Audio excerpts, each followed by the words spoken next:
Off the cuff and off the rails in a WAPTech video. We're not going to make that a series name. I stopped myself before I said it. It never happened. PewDiePie's drawings makes me not want to draw. You're going to see that. I guess I'll use it in the title. I don't know what I'll do.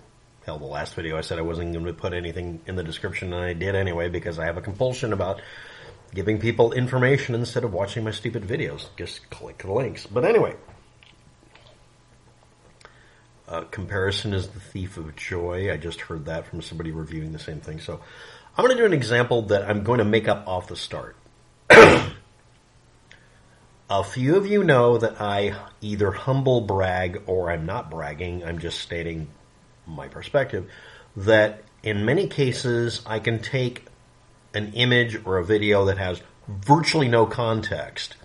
And I'm not a geoguesser, but if I'm given enough information, I can find not only where the image was taken, but its exact perspective, even in places where there isn't any Google Street View or any other data from, because I'll just keep digging. For whatever reason, I can't not do it. Okay. And you can watch a lot of geoguessers. Look up their oldest videos if they allow you to find them, or if they have them up anywhere. A lot of times people start on one platform or another and they get deleted. I'm a victim of that. Most of the stuff that would show you my progress is gone because YouTube killed off the channels. If you want to call this progress. But let's talk about tracking things down. Origin stories. From images and stuff like that I tracked down on Google Street View to The Fall of the King, or The Fall of King is the actual title for the song, by the way. It's a metal song. There's 2 copies of it. I just found that out today. I should have known that originally. I'm going to download both copies and try to rebuild it using Audacity. Some of you who know just what I just said fall into 2 camps. Oh, that's easy. I do that all the time. Or, are you on crack? I am not good at the program, or any program. I can use, if I had an older version of it, Microsoft Sound Recorder that had a math function, a subtract and divide function, that would let you create differential audio and invert one of them to create. Long story short, I'm old and I have a lot of experience trying desperately to solve a problem poorly. The term hacker may or may not come from making beautiful furniture with only an axe. It's also called extreme programming or extreme crafting. When you start off with the wrong tools but still get the right result. PewDiePie doing a 1-year challenge eventually to see if he can even draw and how good he can get at it. And people are citing it as being, this is a bad example for all of us. I feel like I can't do as well. No, of course you can't. You'll do better or you'll do worse, but you won't do the same. We're not the same. No one is. I don't know why I'm making this video other than it struck me dumb that people almost seem to use the excuse of someone else doing better than them, or worse in some cases, to decide they're going to conclude something about themselves. Main character syndrome almost. I'm good at soldering because I was crappy at it. I was good at one time in writing programs in pure binary for the processor using just the reference book on how to write code by manually peek and poking it in RAM to get it to work. Not because I'm a hacker, although eventually I became essentially a hacker. It's because I could not tolerate the assembler program and it complaining about me using the wrong context and pattern and standards to write it in a specific way. Get the hell out of my way, it's binary. If I type in the wrong information, let it run anyway. Shut up and get out of my face. I don't want you using a linker on me. Some of you know exactly what I'm talking about. I would write hand-optimized code. Not because I'm just that good, but because I suck at putting up with someone else's idea of how a program should work. Half the time it was just that it would do insanely annoying things that had nothing to do with solving the problem, but were there because the person who wrote it probably had some problem they had to deal with and decided, well, everybody has this problem. Never make that assumption. And that goes back to PewDiePie. Everybody has completely different problems when it comes to learning a new skill. Drawing is a skill. I am not able to draw things. I have horrible handwriting. However, a weird thing is I'm able to do calligraphy because I simply draw the letters. And I have muscle spasms and stuff and anxiety over just signing my own signature at one time. For bad reasons, let's just say someone was very antagonistic while I was learning to write. This is also the teacher that caused me to not be able to do calculus anymore because we're going to run you through math drills until you hate math. Long story short, I had a talent for being able to do calculus when I was younger. I understood it. I could do it. And by the end of 1 year, literally first grade, I was left back a grade because I'd been so traumatized by someone whose job it was to make everyone conform, and you will do what everybody else in the class does. But I can solve the problem by doing a proof. It's fun. And then got punished. So let's go back to PewDiePie and you normal people out there that didn't have to put up with this crap. I'm the sum of every defect and failure I've ever had where I said to myself either A, I will solve this later when I've got the emotional strength and the give a damn to do it, or I said to hell with it, no matter how miserable I am now, I'm going to push through it and get it done. I am not the result of having any talent or innate ability except for a bunch of defects that are seen as advantages sometimes that I exploited thoroughly.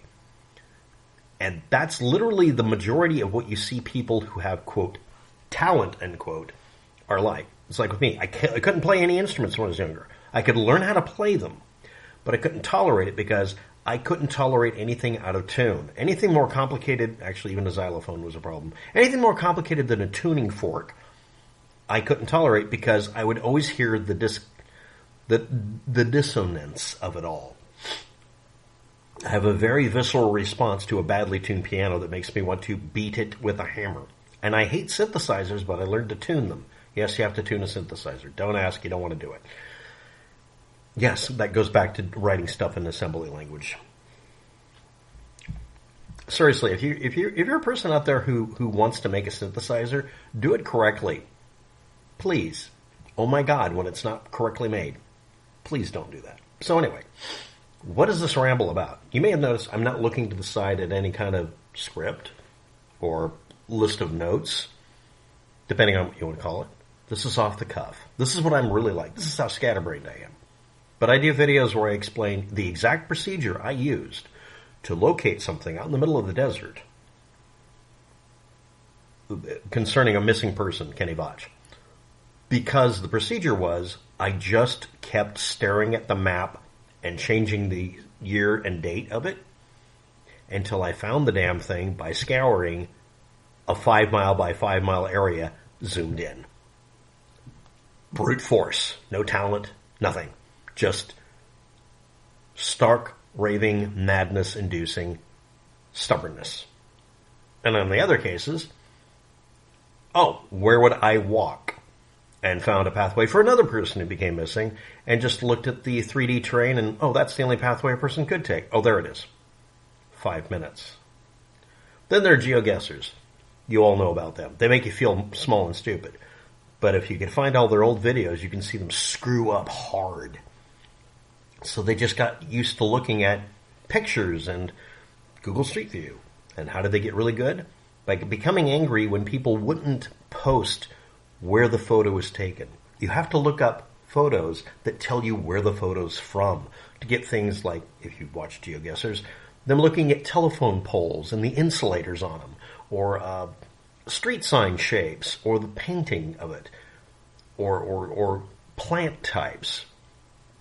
I, at one time, identified a particular tree as deciduous as a hint during a game of hide-and-seek using CB radios. This is so obscure, only about 2 of you are going to get it. But the point is, me and only one other person knew where a specific tree was and where it could grow. And I was caught within 5 minutes because that was my hint. And everybody else is like, how did you figure it out? And we're both looking at each other. We know about trees. I'm not going to mention which type. You'll immediately know what it is and why it was. Some of you will know exactly what kind of environment it was in. because it's a weed tree, but it loves growing if you get it to a certain diameter. It must be in a certain type of ground with a certain amount of water. That only matched in Eastern Oregon, which is a desert, 12 places. That was a mistake on my part. These are obscure, random things you learn through either being alive a long time and or going off and learning random shit because you're bored and it getting stuck in your head. Well, this is a bunch of useless information. Until it isn't. Every bit of your experience, every screw-up, every dumb thing you learned, every random schniglet, every random bit of trivia, if it sticks, even subconsciously, becomes an extremely powerful chunk of data. All of it. And if you find that you have a compulsion for absorbing information and being able to recall it at least when asked, my defect, and maybe voluntarily, some of you magic people who can just dig this up. I've learned to do it, but it's really hard for me. You can become invaluable simply because your brain absorbs stuff that nobody else's will, it seems. Yet they do. All of you do. It's just really hard for a lot of us, in my case, on purpose, voluntarily, to retrieve this data. And what about talent? Well, nerve damage, brain damage, blah, blah, blah. I can't draw. Well, I can. I can do calligraphy. A lot of you might find that to be superhuman. Other people are like, yeah, so what? It's the way it is. I could at one time sing. I can tear apart music. I can write symphonies in my head, but I can't write sheet music. And I can't put up with bad interfaces for making a synthesizer work or doing a MIDI file. So I built one. Don't have anything anymore. Eventually I smashed it with a hammer because I took it apart because I needed the parts to make something else. I've made a digital violin once. Took it apart because I needed it because it was made out of stepper motors to make a robot. And I was a kid. The point is, every one of you watching this probably has some weird thing you're good at that someone finds absolutely amazing. And would say, wow, you're privileged. And all you're thinking is, no, I'm a dumbass and I don't do things right. And why would you think this is useful? And then suddenly you might even have a new career path. It's only when you interact with each other, lots of each others, that you learn that, yeah, it's pretty common for people to have weird, screwed up talents and abilities that they're not able to recognize because for them it's just something they can do. So PewDiePie found out he has a talent, and it's not drawing. It's his ability to take what's in his head, put it to paper by brute force, by putting the hours in. People saying, well, he's a millionaire, he's got plenty of time. Most of you who are poor, I've been poor, probably will be again, create downtime sometimes just to be able to get back into the flow so you can go back in and fight the fight. And almost all of you are able to create time, if you have to, for basic stuff like sleeping and being sane. Part of your sanity time can be learning to do something you really wish you could do and hate yourself for not being able to do. Throwing away all that time and throwing away your sanity on something like that may be the most rewarding thing you experience. It's the reason I know how to make glasses, because I got tired of getting them replaced because I'm a klutz and I run into shit all the time. So I made nearly indestructible glasses out of welding goggles. That's what the icon for my channel is. The main thing is, if you feel like you're not making any progress, that means you are. Thanks for watching. Have a good day, and I wish you all luck with that.